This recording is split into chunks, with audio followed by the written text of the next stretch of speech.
Une ville qui se visite l'hiver, c'est la période que nous avons choisie et qui vous prouve, entre autres, que sa réputation gastronomique est bien meilleure que ce qu'il y paraît.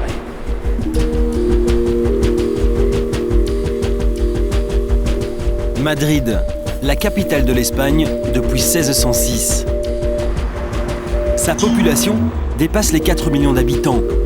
À un peu plus de 640 mètres d'altitude, elle est la capitale la plus élevée d'Europe. Divisée en 128 barrios, 128 quartiers, Madrid est tantôt baroque, tantôt renaissance, tantôt néoclassique, tantôt art déco. Comment témoigne son architecture?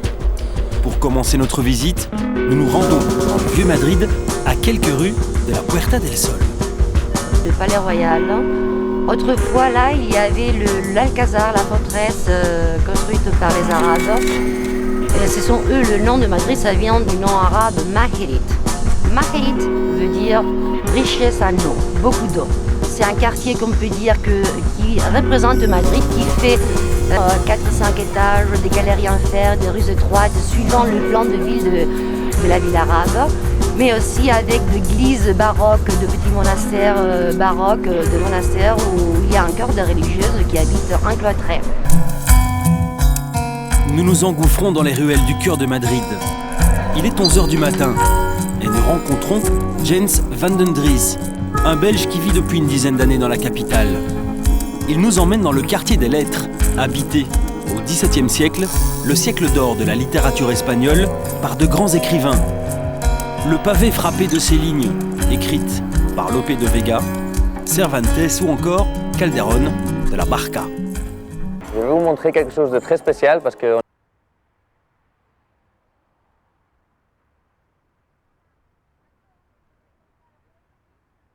Meilleure équipe de club du XXe siècle, c'est un titre officiel dont elle se targue. Alors le Real de Madrid, c'est une institution, une religion, je l'ai dit, c'est aussi une entreprise qui emploie plusieurs centaines de personnes. C'est aussi un stade de plus de 80 000 places.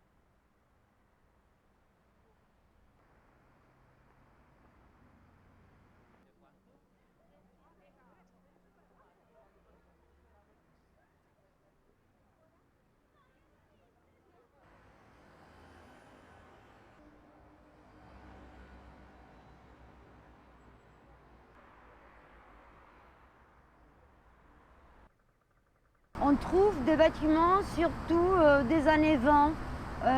Ce sont des architectes espagnols, par exemple Antonio Palacios.